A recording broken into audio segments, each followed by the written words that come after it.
Good evening and welcome to the overnight section of From Day One. We go back to September 16th, 2013, the very first show of Dark Matter, the precursor to Midnight in the Desert for Sirius XM, his first show after leaving Coast to Coast AM from Premiere and iHeartMedia. So without further ado, his guest, Michio Kaku, we return to Dark Matter as we march through Dominion. I've got to remind you not to call. Don't call now. Please don't call now. It'll ring for about 20 times, and then you'll be disconnected, and we're not yet ready to take calls. So just relax, sit by your radio, and know those lines are available when you want them and need them. Now, you can send a message. If you have a question, a good one for Dr. Kaku or myself, you can go to the wormhole. I love that name, the wormhole. It's at artbell.com. Just go to artbell.com and go to the section called the wormhole. And then you can enter a message into the wormhole, and it will come out on my computer screen, my dumb computer screen, right here. So that's the deal. Don't call now. Messages at the wormhole. Dr. Kaku, welcome back. Well, glad to be on. An honor. Yeah, well, it's an honor to have you. Higgs boson, the Higgs particle, I saw a special on it, I think the other day, and it showed people like yourself and many others in a giant auditorium going, yeah, hey, we found it, finally, the Higgs particle, the God particle, it was called, I believe, right? That's right.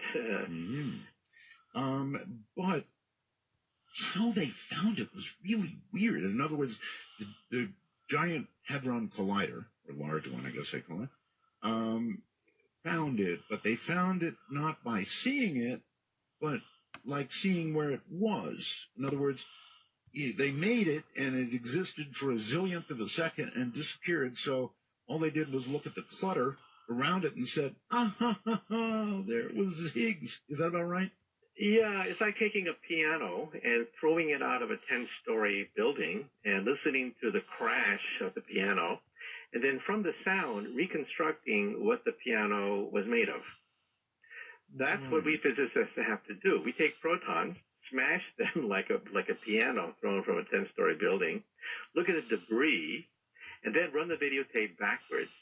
When you run the videotape backwards, then you try to reassemble the piano as it impacts on the ground to reconstruct what the piano looks like. That's how we found the Higgs boson. We smashed protons together at trillions of electron volts, look at all the garbage coming out, run the videotape backwards to the instant of the collision, and then we say, aha, bingo, we see it. There's the Higgs boson. Okay. So it's definitely found. You have no doubt in your mind? Yeah, no doubt in my mind. And the next particle to be bagged, I should point out, beyond the Higgs boson is, dark matter. We hope to actually create dark matter in the laboratory with the Large Hadron Collider. That's the next big animal that we're going to bag, we hope. Can you actually, you can't really, well, I guess bag is a loose term, but you couldn't take a bunch of Higgs particles and bag them at all because right? Yeah, and dark matter, as you know, is the strangest form of matter that we've ever even conceived of. First of all, it's invisible, so that if you held dark matter in your hand, it'd be invisible. Second of all, it goes right through you like a ghost. If you held dark matter in your hand, it would literally filter right through your fingers and go to the floor. It would go all the way. I'm sorry. Is it fair to say dark matter is all around us? We think it's all around us, right? We can't measure it directly because it is invisible and there's very little of it. If you held it in your hand, it would filter right through your hand down to China, reverse itself in China, and come back to the Earth and come back to where you're sitting in your living room, and then oscillate between your hand and China. Why? So dark matter is definitely some weird stuff. Wait. Why would it do that? Because of gravity. It has no electric charge, and therefore goes right through matter as if it was a ghost. However, it does obey gravity, and so like a ball bouncing back and forth, it'll go all the way to China, stop, reverse itself, and come all the way back to, well, New York, where I am, and oscillate between New York and China, as if the Earth weren't there. That's amazing. Dark matter is some pretty freaky stuff. Yes, it is, and it's a perfect title for this program, I thought. Mm-hmm. So you actually think we're going to be able to create? That's the hope. Matter, yes? We're not sure that the Large Hadron Collider is powerful enough, because we are, in fact, we're recreating Genesis. We're recreating the instant of the creation of the universe with this machine. And we're not clear that the Large Hadron Collider is large enough to do this. But, we have our hopes, and we think that the next animal we want to bag beyond the Higgs boson is dark matter. And there's a whole shelf full of Nobel Prizes waiting for the young physicists who can figure out what dark matter is. Every high school textbook is wrong when they say that the universe is mainly made out of atoms. We now know that's wrong. The universe, as far as matter is concerned, is mainly made out of dark matter. Is it possible, Professor, that dark matter would be a component of or part of the Higgs?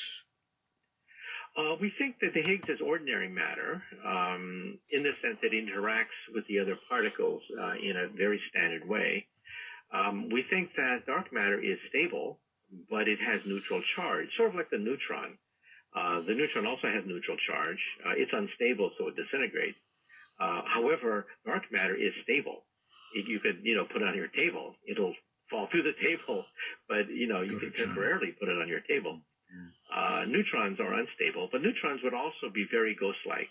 Neutrons also have zero charge. Neutrons also would just filter right through objects as if they didn't exist because they don't have any charge. So with a big enough collider, we're essentially we are creating, I guess would be the way to put it. When you bang these together hard enough, eventually you're going to possibly end up with something that approximates creation. Is that correct? That's right. We were supposed to have our machine outside Dallas, Texas, the Super Collider, but it was canceled because one congressman asked the physicist, among other things, will we find God with your Super Collider? And the physicist says, no, we won't find God, but we'll find the Higgs boson. Well, all the jaws hit the floor in Congress. What? $10 billion for a goddamn subatomic particle. And they canceled our machine. Right. Now, I would have answered it differently. I would have said, God, by whatever signs or symbols you ascribe to the deity, this machine, the Super Collider, will take us as close as humanly possible to his greatest creation, and that is Genesis. This is a Genesis machine. It'll recreate on a tiny microscopic scale the instant of creation. That's what I would have said. However, we said Higgs boson, and the machine was canceled. Are we really sure, Professor, that when we get really creative with one of these big colliders, we're not going to do something that we regret? Well, I had lunch with a producer from the science fiction channel one day, and I casually mentioned to him that, well, yeah, there are some people who might think that it's going to create a black hole that's going to swallow up the Earth, blah, blah, blah. But I told him I didn't think so because, cosmic rays from outer space bathe the Earth with energies much greater than this pea shooter called the Large Hadron Collider. But anyway, they ran with it, and they did a TV series, and it scared the hell out of people. Look, Professor, sometimes very small things, and modern hydrogen bombs are actually pretty small if you want them to be, do really big things. And so along that line of thinking, you have to allow at least a tiny probability of something really big happening from some really small collision. But you can measure that probability. We have cosmic rays in outer space that have much more energy than what we Earthlings can attain on the planet Earth. And the Earth is bathed in the radiation from these collisions, like black holes colliding with other black holes, far beyond what the Large Hadron Collider can produce. And hey, we're still here. So the very fact that we're here is proof that the probability is near zero that the Large Hadron Collider is dangerous. Near zero. Near zero, But, right. Okay, Large Hadron Collider, but maybe the next collider or the one after it. In other words, at some point, as we progress, and we always progress, isn't it possible that some little thing, some little collision will have some really big effect, some big creative effect? Well, I think with nuclear energy, there is definitely that possibility because, you have 100 tons of nuclear waste stored in one small compartment. However, there is talk about the next generation beyond the Large Hadron Collider. The Japanese government wants to stimulate its moribund economy. It has $10 billion to throw around. And they want to back the ILC, the International Linear Collider. And that's picking up a lot of steam now because the Japanese government is pushing it. It's a prestige project, generate a lot of prestige for Japan, stimulate the economy because it is pork barrel. And it's to create the next generation of particles beyond the Large Hadron Collider, specifically dark matter. Mm-hmm. How big? Well, it's going to be miles long. We have a linear collider outside San Francisco at Stanford. It's 2 miles long. And this is going to be many multiples of that. So it's going to be miles and miles long, a linear collider that slams electrons into anti-electrons. And we hope to find, particles beyond the Higgs. That is. Okay, so for people who are not collider familiar, most of us, what's the deal? The bigger the collider, miles and miles and miles and miles long, the faster the acceleration, the bigger the collision. What's the deal? Yeah, that's exactly right. You got it. The bigger they are, the faster they go, the more energy you get in the collision. And then you're going backwards in time. It's a time machine because you're recreating matter that didn't exist since 13.7 billion years, since the beginning of the universe. That was the Big Bang. So we're recreating on a tiny, tiny microscopic scale matter that didn't exist for 13.7 billion years since the beginning of the universe. So what we want to do is to figure out, why the universe banged. What set off the universe? What was the match that set off the Big Bang? And that's really meeting up with God, isn't it? Well, that's why they call it the God particle. We are talking about the ultimate question. Why are we here? Why does the universe exist the way it does? That's what the Higgs boson does. The Higgs boson, we think, is part of the fuse, the match that lit the Big Bang. And that's why we call it the God particle. I tell you, man, this is deep stuff. It is. But when you talk about the match, that really makes it sound like, well, when we've got the match and we've got it just right and we strike it, look out, baby. It's creation time. And with that comes at least the probability of something really big. Yeah, but you have to realize that when the universe was set off, it was a pretty big lump of matter that detonated to create the universe. We're talking about itsy-bitsy little teeny-weeny Large Hadron Collider compared to the universe. You're absolutely sure, Professor, that it wasn't some 0.9 civilization pushing the button on the big new shiny toy, really big collider, and then, what if that's how come we're here? Well, like I said before, Mother Nature is the biggest accelerator of particles that we know of. Mother Nature has created an accelerator much bigger than the Large Hadron Collider, and it's called the Big Bang. The Big Bang is the biggest accelerator known to science, created by Mother Nature. Yeah, but look what happened. It created the universe. But we're bathed by radiation from colliding black holes. Black holes weigh, many millions of times more than the Earth. And when they collide, they release an enormous burst of radiation. And the Earth is bathed in that radiation. It's called cosmic rays. Mm-hmm. And these cosmic rays some of them are much more energetic than what we get with the Large Hadron Collider. And hey, we're still here. Well, so that's why I say the probability is pretty much zero that it's going to be dangerous. Do you ever worry that one day you'll wake up and you'll suddenly hear from some astronomer somewhere that, oh my God, we've just spotted 2 black holes within our area of responsibility that appear to be headed for each other? Well, I would worry more that they find a black hole that's headed our way that's wandering. Wandering black holes, as we discussed earlier, have been discovered, and they give you no warning. They creep up on you, and we were tracking one right now as it goes across the Milky Way galaxy, and that's kind of scary stuff, because you would have no warning that a black hole is about to eat up your entire solar system. It would eat up the Earth and not even burp. It would eat up the sun, for that matter. And we would have very little warning because it's invisible. The only way we know that these wandering black holes exist is because starlight is distorted as it moves, sort of like the Predator. When the Predator in the movie moves across the background, it kind of distorts the background a little bit. Yes. That's how we know that these wandering black holes exist. That I would worry about. All right, so let's say you wake up one morning, you get a call from an astronomer or many astronomers who are suddenly saying, look, we have an increasingly large number of stars disappearing from the field that we're capable of viewing. In other words, something's headed apparently directly toward us. Yeah, I would worry about that. And another worry is that when stars collide, they can release a burst of radiation called a gamma ray burst. Right. And there's a potential gamma ray burster headed our way, WR104. And we think that we are within the kill radius. We're within the kill radius of this gigantic cosmic firecracker when it goes off. Just Google it, WR104. Google it. I'm writing that down right now. WR104? Right. It's two gigantic stars that are dying. They're in a death dance, chasing each other.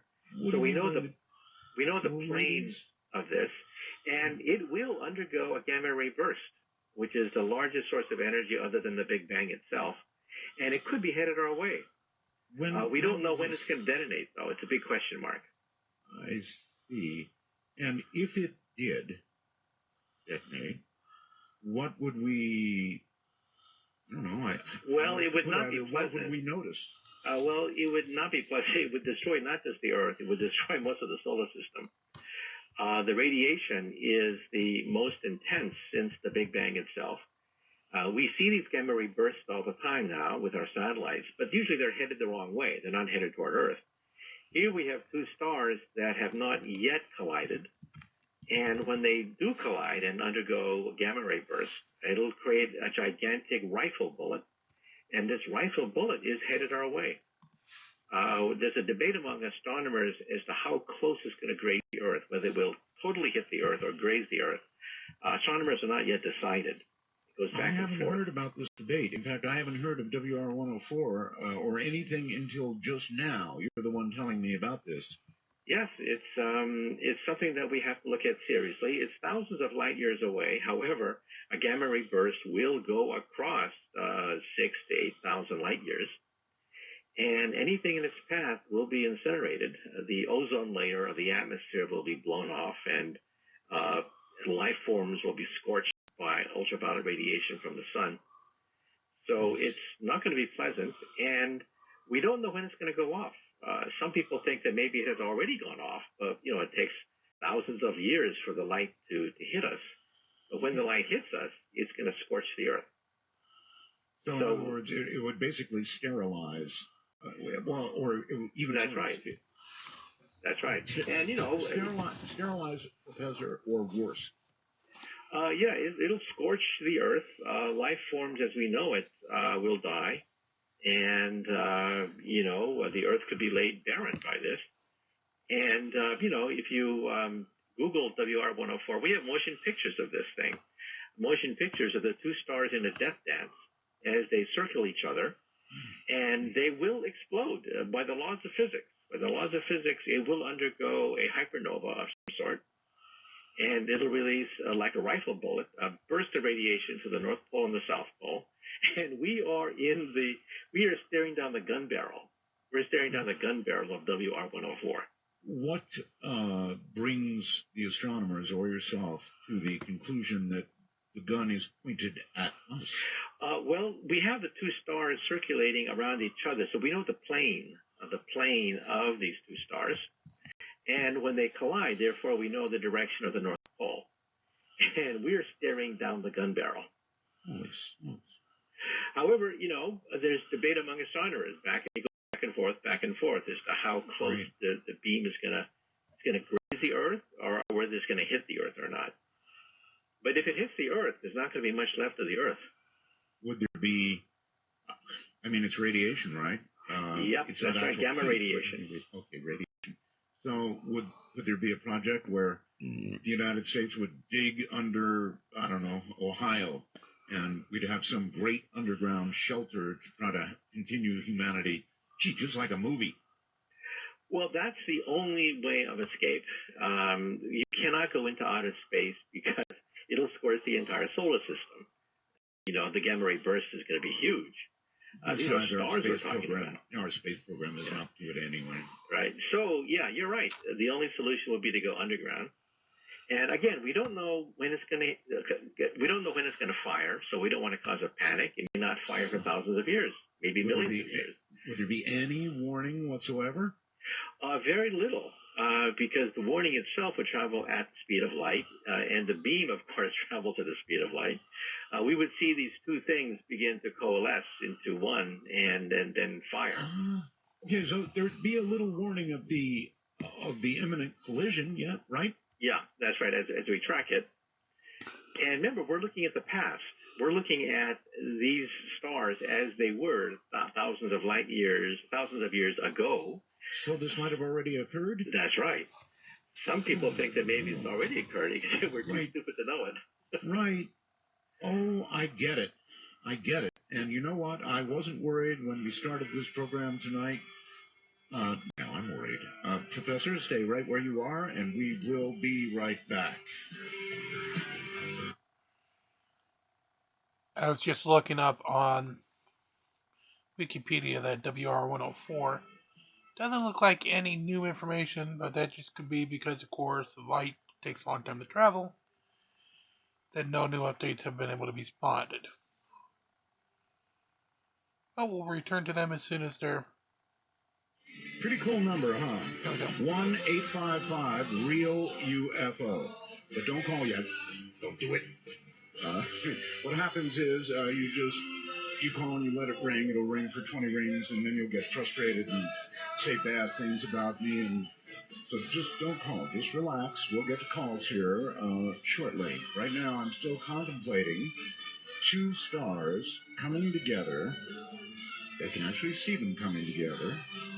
The gamma ray burst that will occur when it happens, and the fact that they're pointed at us like a gun barrel. First I ever heard of this. Some of you out there may want to Google WR10. Is it 4 or 109? 104. 104, okay, you're right. So, Professor, my guest is Professor Michio Kaku. They're watching these stars come together.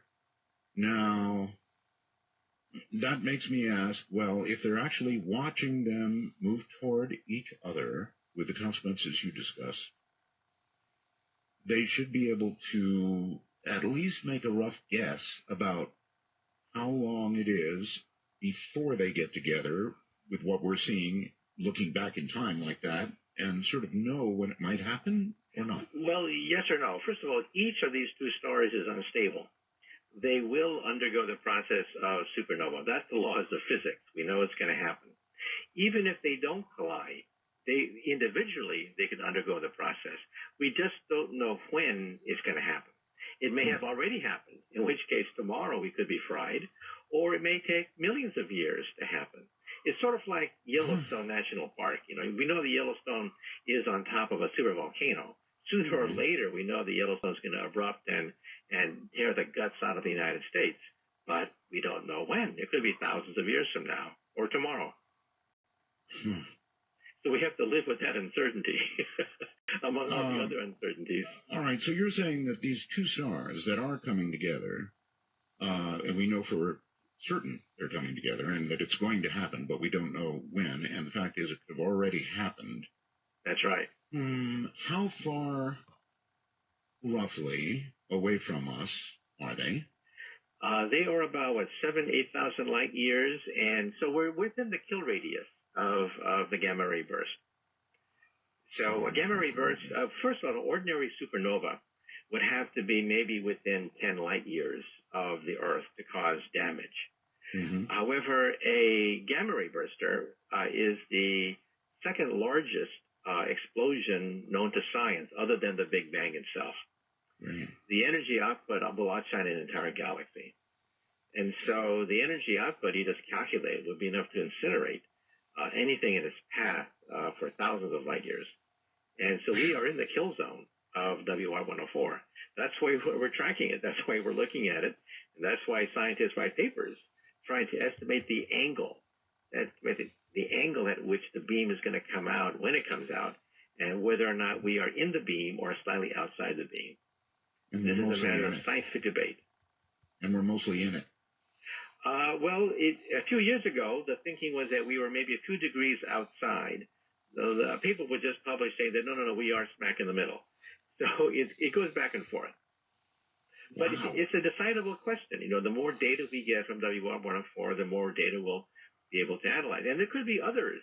There could be other gamma ray bursters. Let's talk about the upside of this. Let's say it's already happened, and that, I don't know, next year, this gamma ray burst hits us. No warning. Yeah, it's not going to be pretty pleasant. much. Well, maybe it would be. I mean, would we die slowly, or would we just blink out? It would take place over a matter of weeks. First of all, gee. the ozone layer, which surrounds the Earth, is very sensitive to radiation. It protects us. Without the ozone layer, we would get sunburn very rapidly going outside. So if the gamma ray burst were to hit us, it would knock out maybe 50% of the ozone layer, depending upon which calculation you look at. But, if 50% of the ozone layer is knocked out, that's a huge amount of X-rays coming from the sun, just bathing all life forms on the planet Earth.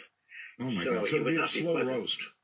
Roast. It would not be pleasant, right? However, as some people have pointed out, it means that we humans, because we're intelligent, would have to live underground. We would have to put cities underground in order to survive the scorching radiation coming from the sun. Quick question. Would this radiation come, sterilize, and then go? Or would the radiation be bathing us for the next, whatever? When a supernova goes off, the radiation does damp down pretty rapidly. However, it'll go for months, as the radiation rains down on the Earth. And with the ozone layer gone, it means that the effect will be permanent. And so all life on Earth is going to be affected. Plants, for example, will die off. And that means vegetation will no longer provide food for the people on the Earth. And and the animals that eat plants, of course, would also die in the process. The food chain would be disrupted. The oceans, the forests, they would die. So, animal life, fishes, mammals, all of them would be affected if the ozone layer were to go. Not a pleasant sight. Offered an opportunity to go underground, knowing this was either beginning to occur or was occurring. Would you go, or would you stay up here and just sort of welcome it? Well, even if there's a slightest chance of surviving, it's worthwhile to go underground. You would have to have, of course, canned foods and things to survive for several months when the worst of it is over. But then the ozone layer is going to be permanently damaged. So life as we know it will be permanently damaged. So but any big sun flare, any sort of radiation at all after that would get us. That's right. It would be constantly bathed by intense X-rays, which would kill off vegetation, kill off animals, blind animals with eyes.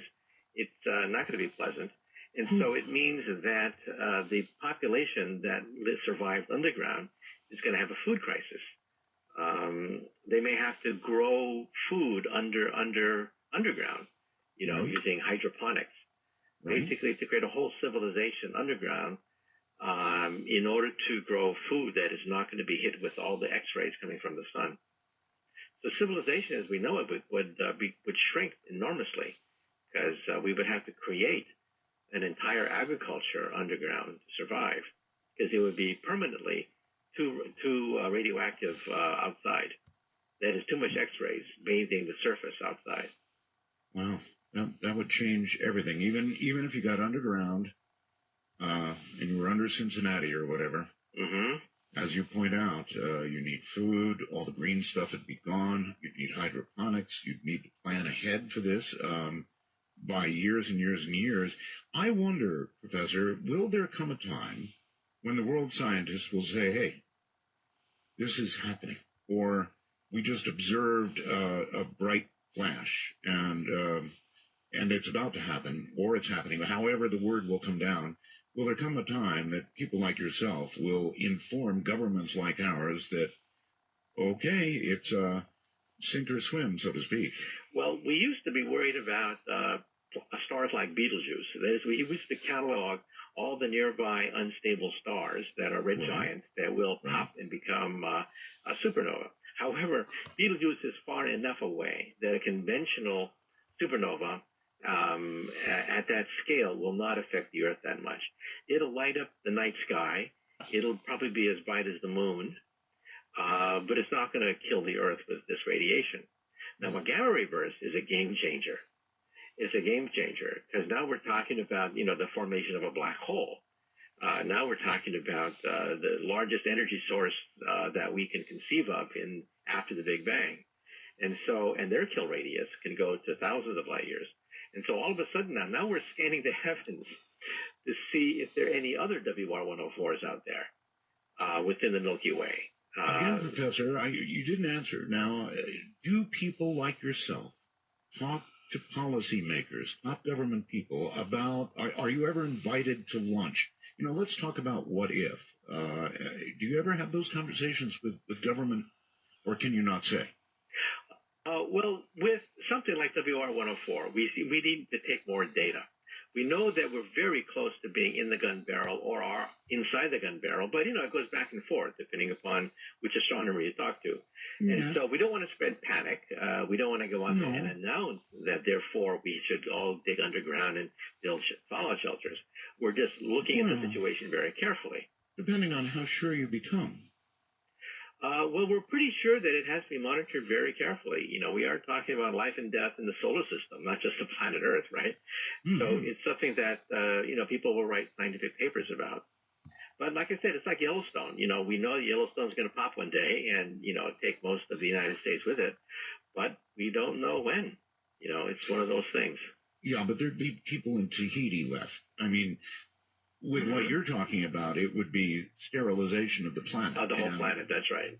Right, and I would think this would be something that you would reasonably talk to secretly, perhaps, government leaders about.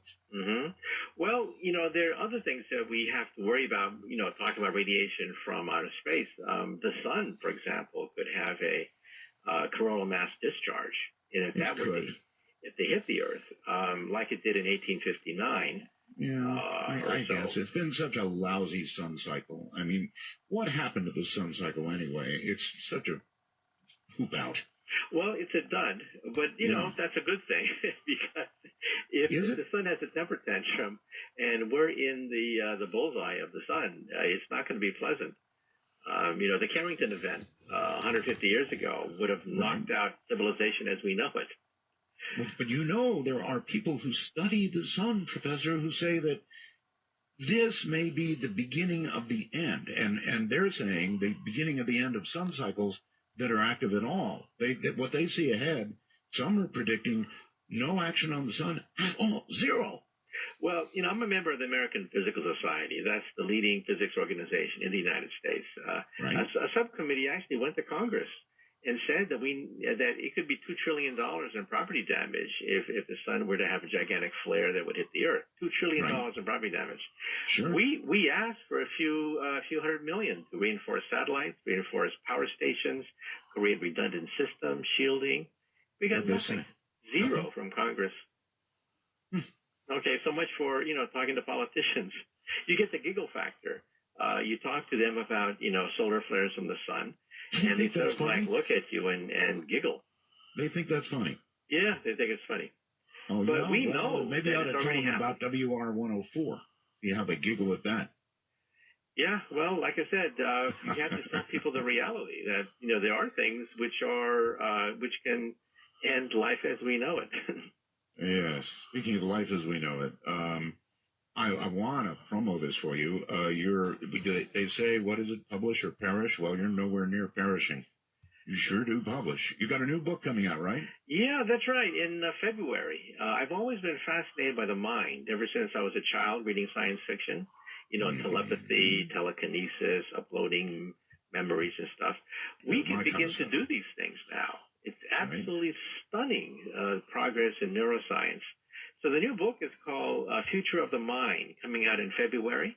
Doubleday is the publisher. And I get a chance to, interview these people, talk to them, go to their laboratories and stuff. And it's just staggering what we can do when you connect the mind to a computer. The mind connected to a computer can now move objects around like telekinesis, move wheelchairs, household appliances. We can move the cursor on a computer screen. Anything you can do on a computer can be done by the brain connected to a laptop computer. And so we can now even read certain thoughts. Certain thoughts can be transmitted from brain to brain. So telepathy is not totally out of the question. Why does a computer help? I mean, a little while ago you were complaining of the stupidity of computers. Yeah, computers cannot create original thoughts or learn anything. However, they're good adding machines. And what they do is they take the electrical signals of the brain, and we write a subroutine that then decodes them and translates these signals of the brain into something that's recognizable, which can then be used to drive a wheelchair, an appliance, a mechanical arm. And so people who are totally paralyzed, who are vegetables, can now live a reasonably normal life, communicating, playing video games, and interacting with the world. So we would be using a computer then as sort of a bridge to whatever we want to happen. Yeah, this is called synthetic telepathy, not the telepathy a la magicians and magic shows in Las Vegas, but using computers to decipher thoughts. In fact, we're at the verge now of being able to photograph a dream and be able to videotape a dream. Already we can videotape people's thoughts so that if you are thinking about a bird or you're thinking about a car or something, we can get a computer that will MRI the brain and then reconstruct a reasonable approximation to a bird or a car or whatever you're thinking. And when you're sleeping, this machine will continue to decipher images that the brain is thinking. And I had a chance to go to Berkeley, where I got my PhD, and actually see some of these computer programs. One person was dreaming, and he was put into an MRI machine, and the computer said that he was dreaming about people's faces. It's still a crude computer program. It couldn't do any better than that. But the very fact that you can tell what a person is dreaming about is incredible, right? A little worrisome. I mean, are we going to get to the point where somebody's dream is going to be available to us in 1080p? Well, we have to make sure that privacy is enforced so that, you don't want other people to watch your dreams, right? You want to be able to wake up one day and watch the dream you had the previous night, not someone else. However, I would say this, yes. If you could sort of store them like on a DVR, I'm all for that. I've had some doozers. Yeah, and you forget them within a few minutes after you wake up. And also there's something called lucid dreaming where you actually can control the direction of your dream. And this is now in Germany. They've actually took patients who are lucid dreamers who are conscious while they dream, and they hooked them up to an MRI machine. And sure enough, they were able to actually control their dream. Quick question for you. You're absolutely correct. We forget our dreams literally in moments from waking up unless we make some kind of really serious conscious effort to remember them and or write them down. That's the best thing to do. But we do forget them. Why is that? Well, we don't know. We don't even know why we dream. We don't know where dreams come from. But, science is getting to the point where we'll be able to photograph dreams. This is being done in Kyoto, Japan, and also Berkeley, California. and to the point where we'll be able to wake up one day and see the images that we were dreaming the previous night. The back of your brain is the visual cortex. That's where images are processed. And, MRI machines can begin to decipher the images that you see when you're conscious. But, these machines will also operate when you're asleep as well. And it will actually, construct images as you sleep. And so this could give us a whole new way of looking at the mind, the mind unleashed, basically. Yes. And also, yeah? I was going to say, I'm sorry. We're worried now about the NSA. Reading our emails, listening to our phone calls, blah, blah, blah. If there was the ability for anybody to monitor our dreams, some facility up in Utah is going to be categorizing dreams and storing them and sending out guys in black to meet with us when it's not to their expectations. Well, first of all, privacy is going to have to be one main concern, and I write about this in my book, Future of the Mind. First of all, telepathy, as we know it, requires measuring electrical signals of the brain. But these electrical signals damp very rapidly as you go away from the brain, much faster than ordinary radio. So it means that you're going to have to get up and close to the person in order to make any kinds of measurements. So privacy is a concern, but there are ways to shield the mind. And, somebody would have to get very close to the brain in order to be able to analyze thoughts. That means you have to have the person's permission. And so I think that privacy will be a problem. However, there are safeguards. You can shield the brain, and also, make sure that people don't get close to you, or they can put listening devices near your brain. And perhaps so, but I envision this day, Professor, when, I don't know, somebody out there is monitoring our dreams, and one of us has a dream about, I don't know, blowing something up, something that even sounds remotely subversive or troublemaking, and then, at the door. So far, the whole privacy argument has not worked out too well, frankly. Well, governments will always try to spy as much as they can. That's why in a democracy we have to make sure that the people are aware of this and that we put a lid on it, right? Yes. And so far, the lid's off. Hopefully democracy has checks and balances, so we make sure that we don't get into a 1984 situation where we have, Big Brother watching us all the time. That's one of the advantages. The fact that the Internet makes information so freely available is one of the reasons why everybody knows about the problem so quickly. A lot of people would say, look, 1984 was a long time ago, brother. In other words, it's already here. Well, you see, because the Internet is out of the bag, no one can control the entire Internet, which means that as long as governments try to eavesdrop on us, there will be ways in which this will be revealed and given to the international media really quick. And so I think there are checks and balances. I mean, governments will always try to do this, right? Armies, for example, want to win wars. They don't want to lose wars. They want to win wars. Right. Governments want to govern. And, of course, they're going to try to eavesdrop. Therefore, it means that we have to step in, the people, and use the Internet in order to make sure that there are safeguards. So there are checks and balances, I think, here. Well, perhaps so. But, again, I'm pointing out that it hasn't worked out very well thus far. I do read these precious documents we talk about, and I'm almost to the point where, I'm saying, what we ought to do is put the Bill of Rights at the end of our email, and if we did, maybe the government would read it.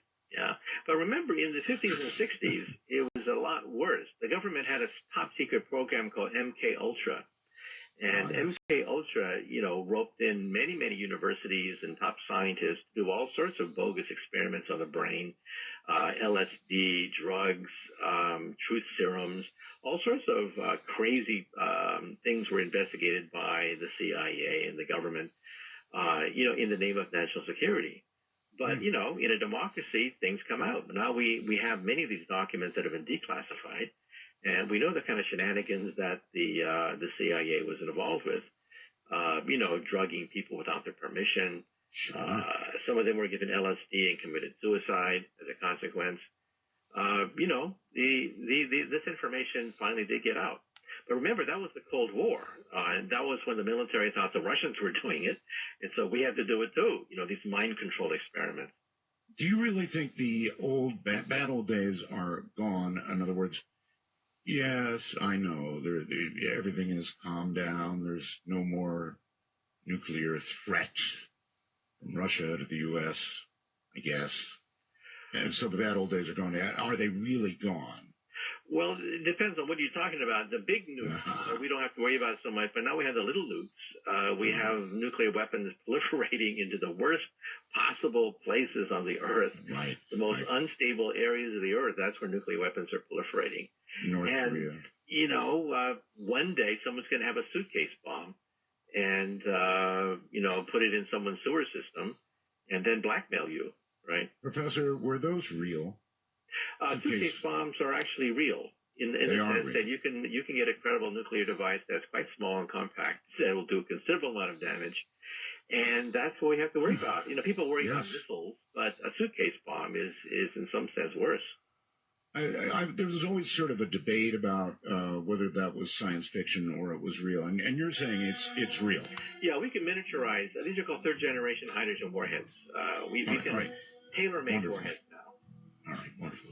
Professor, hold tight just a moment. All right, I once again have to urge you not to call yet because we have not quite decided to take questions, but we're going to do that shortly. So, you know what? Go ahead and call. Why not? Let's see it light up. I've been waiting for this moment anyway. If you have a question for Dr. Kaku, Professor Kaku, then I guess now would be a good time to call. The number is, and it's a new number, and don't imagine it's just one person that can get through, because you can all get through. The number is 855-732-5836.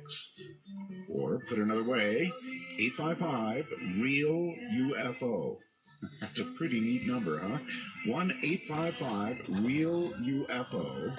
And when you call that number, we will try and be sure that you have a legitimate question for Dr. Kaku, and you'll be put on hold, and then we will proceed. In the meantime, back to the subject of suitcase nukes. Professor, welcome back. Yeah, glad to be on. Okay, so I've never seen one of these little things, but you're saying they definitely exist. It's possible. These are called third-generation hydrogen warheads. Several of my friends actually design hydrogen warheads. They tell me that first-generation warheads were huge, gigantic objects. They couldn't barely fit into the bomb bay of a B-29 bomber. Right. Second generation are the MIRVs. You could put 10 of them inside a nose cone of a missile. Miniature bombs are the second generation hydrogen warheads. Third generation are custom-made designer warheads. Star Wars, for example, nukes in space.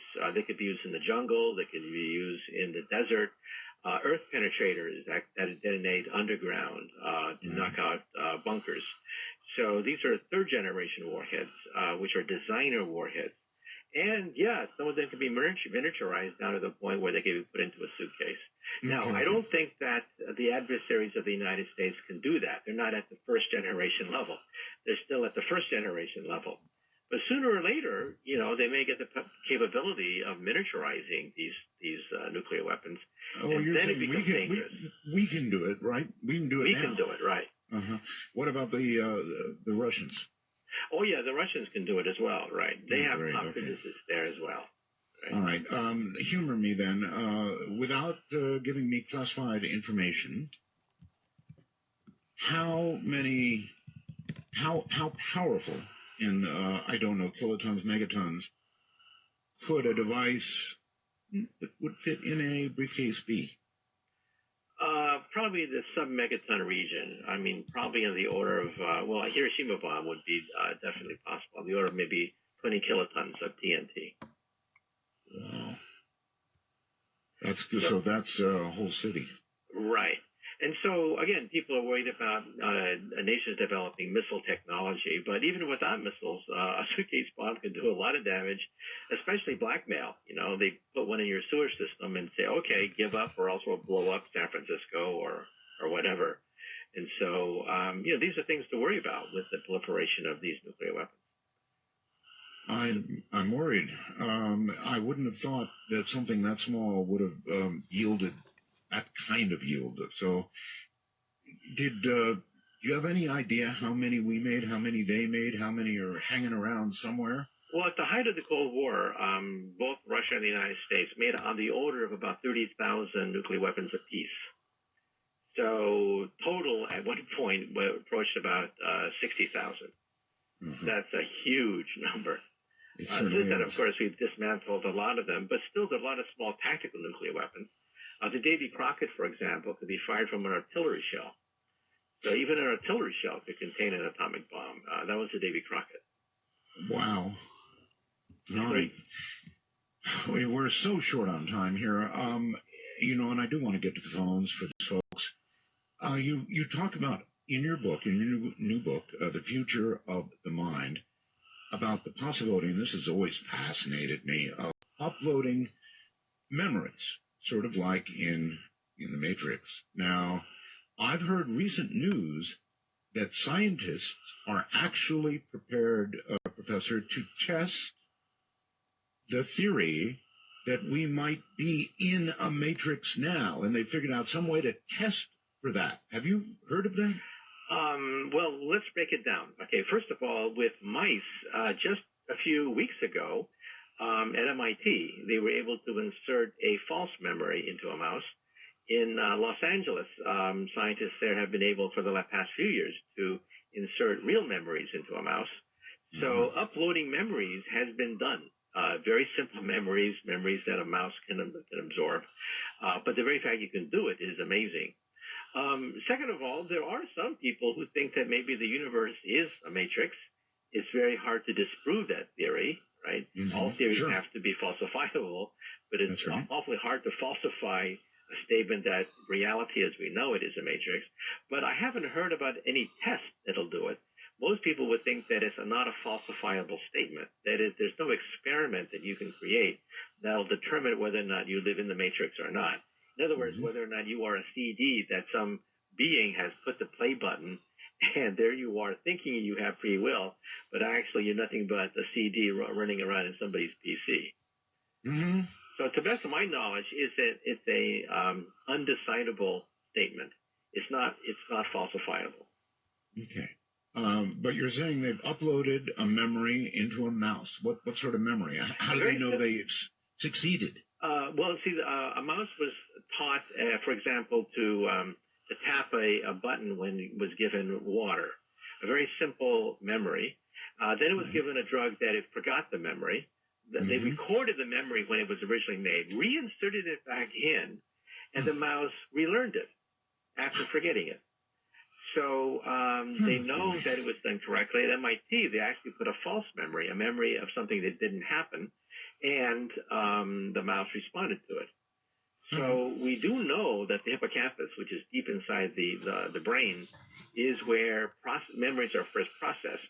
You can now record the processing process using electrodes, play back the memory, play back the recording back into the hippocampus, and bingo, the mouse relearns what it had forgotten. A little while ago, we were talking about recording dreams.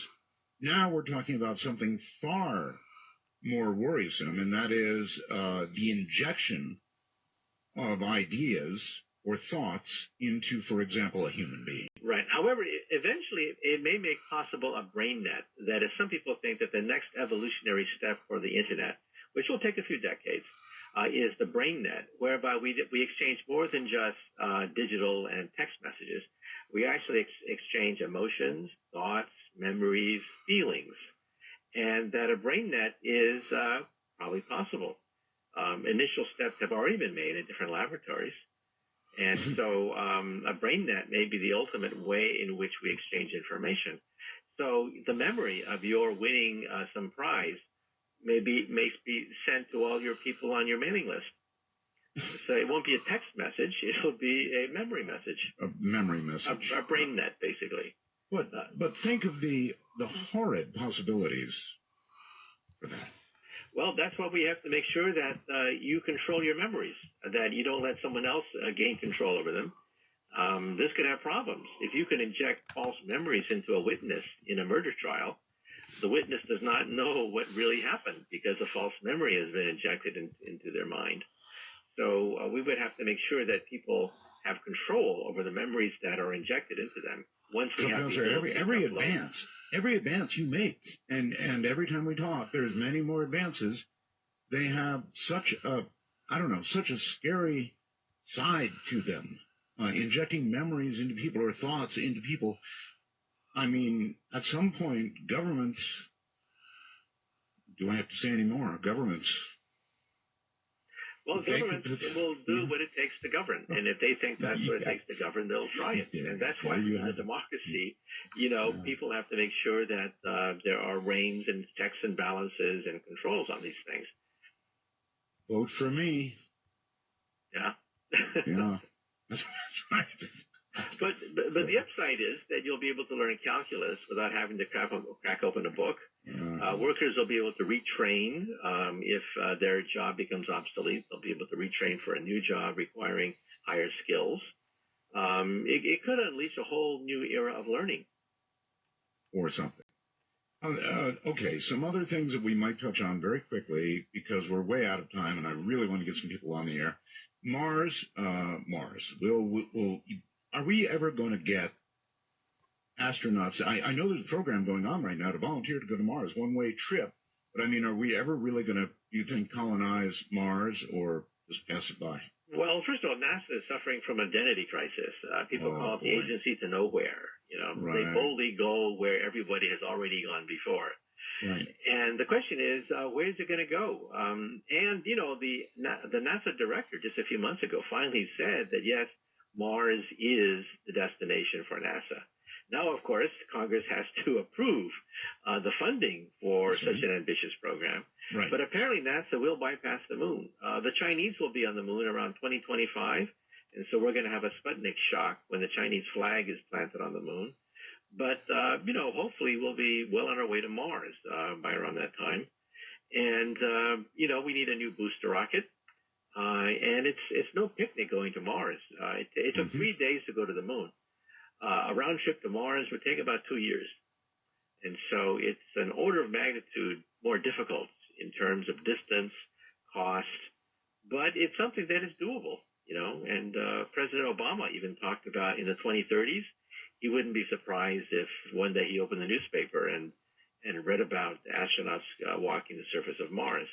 So Mars could be the next big goal, but it's not an easy one. The moon was relatively close and familiar. Mars is totally alien. Well, I would say that ultimately it would be to our advantage on Earth to begin to place humans, wouldn't it, on other planets, difficult as it may be, just in case. Yeah, I think we should be a two-planet species. Carl Sagan mentioned that, a two-planet species, because, we have everything in one basket, that is the Earth. And one dinosaur-killing asteroid that's 6 miles across can wipe out all life as we know it. Yes. And so, we need a backup, humanity 2.0. And so colonizing Mars is a difficult process. It would take decades to centuries. But, you got to start somewhere. So Mars is one possibility. And well, they're always talking about, yesterday we had this close call with an asteroid. Right. And that's worrisome, by the way, hearing about yesterday we had a close call. How about 3 days ago they told us we were about to have a close call. That happens sometimes. But the ones I hate are yesterday or last week, a big one passed us right by. Yeah, so we don't see them all, do we? Yeah, we were clueless for most of human history. Now we have satellites, now we have telescopes, we can actually see these damn things. And now we really realize that these things go past the Earth at night. We are totally oblivious to these near misses. They happen all the time. And here we are, paying our taxes and sending our kids to college, and now we realize that there are these close calls that happen quite frequently. So I think the next step is to put a satellite that is specifically designed to track these close encounters and give us an early warning system. Not that we can do anything.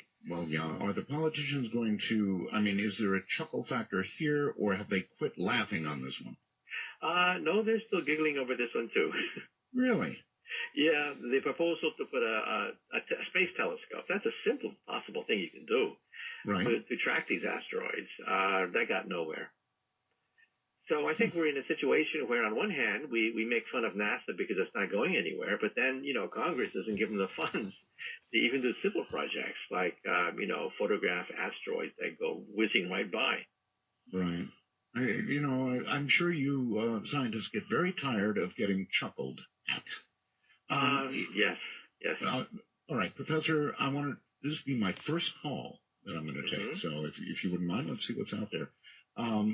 Good eat. And actually, right there, we are going to call it an episode.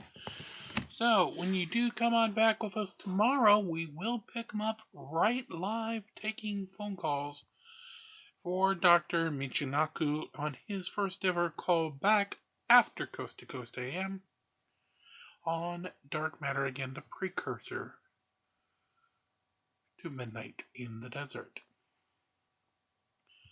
So, as always, please make sure you do like, share, and subscribe. Get us to those goals of 5,000 viewers, so Boxing Extras will pay attention to us. You've been doing great, and I just ask you to please keep it up so we can get there. Thank you all very much for what you've done, and of course, you Google YouTube's of 1,000 subscribers, so they will pay attention. CoinBase and Ibotta, I'm not going to go through it. If you want to, the information's below. So until we do come back tomorrow, make sure you do like, share, and subscribe. Be kind to one another. May your fights in Dominion always be awesome. And we'll see each other tomorrow early afternoon, actually, for the next step here from day one. Have a great night and enjoy your night's sleep, everybody. We'll see you tomorrow. As always, like, share,